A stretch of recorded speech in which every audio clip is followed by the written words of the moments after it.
Good morning बच्चों, कैसे हो आप। आज हम आपको पर्यावरण अध्ययन के बारे में पढ़ाएंगे। शुरू करें बच्चों।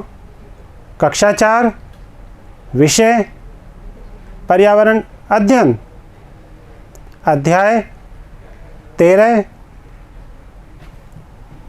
चॉकलेट खाऊं या दांत बचाऊं।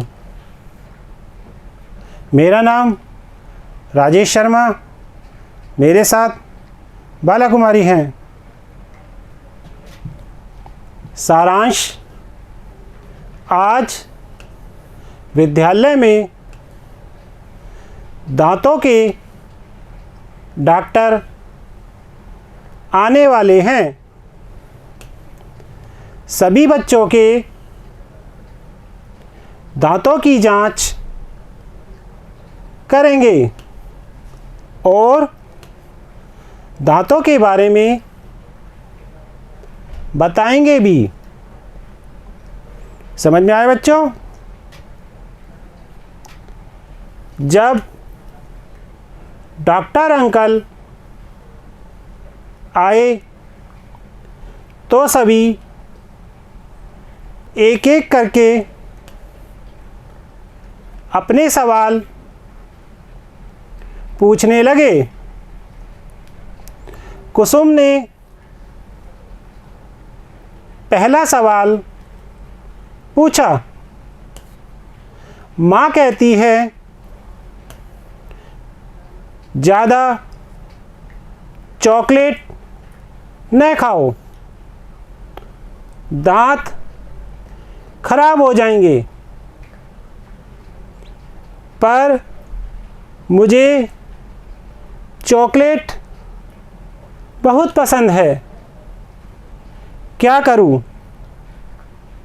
समझ में आए बच्चों। आगे बढ़ते हैं। डॉक्टर अंकल ने बताया कि ज़्यादा चॉकलेट खाने से दांत खराब हो सकते हैं। चॉकलेट खाने के बाद दांतों को ब्रश कर साफ ज़रूर करना चाहिए। प्यारे बच्चों, आप सबको भी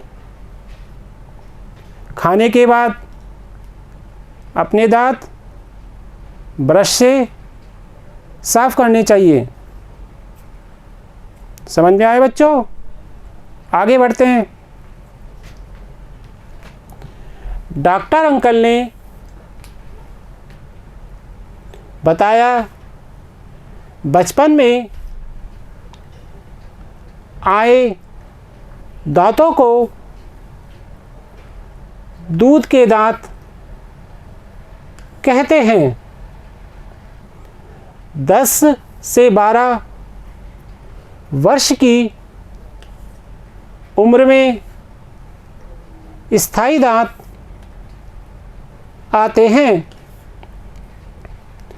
हमारे मुंह में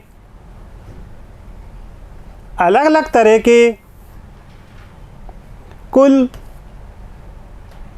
32 दांत होते हैं, जिनका अलग अलग उपयोग है। खाने के बाद जीभ और दांत साफ करना चाहिए। हमारी जीभ से हमें स्वाद पहचानने में और बोलने में मदद करती हैं। समझ में आए बच्चों। आगे बढ़ते हैं। गुटखा, पान, तंबाकू खाने वालों के दांत लाल, पीले और खराब हो जाते हैं। प्यारे बच्चों, हम सभी को भी इन चीज़ों का सेवन नहीं करना चाहिए। समझ में आया बच्चों? आगे बढ़ते हैं। प्रश्नोत्तर। प्रश्न 1,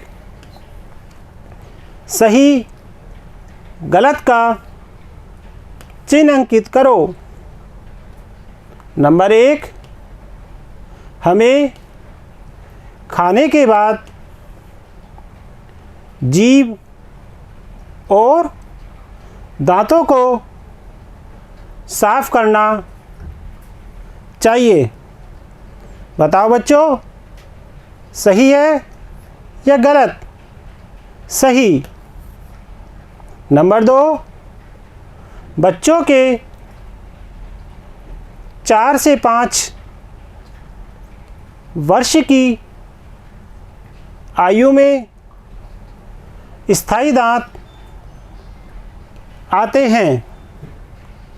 गलत। 10 से 12 वर्ष की आयु में स्थायी दांत आते हैं। नंबर 3, जीभ हमें स्वाद पहचानने में और बोलने में मदद करती है। बताओ बच्चों, यह सही है। समझ में आया बच्चों? प्रश्न 2, हमारे मुंह में अलग अलग तरह के कुल कितने दांत होते हैं? 13, 32, 16, 20। बताओ बच्चों। 32। समझ में आया बच्चों? प्रश्न 3, दांतों की सफाई के लिए क्या करना चाहिए? बताओ बच्चों। उत्तर, प्रतिदिन सुबह उठकर और रात को सोने से पहले ब्रश करनी चाहिए। समझ में आए बच्चों? अब आप सभी भी इस बात का ध्यान रखेंगे, दांतों की सफाई के लिए। समझ में आया बच्चों? इसी तरह सभी बच्चे घर पर अभ्यास करेंगे। धन्यवाद बच्चों।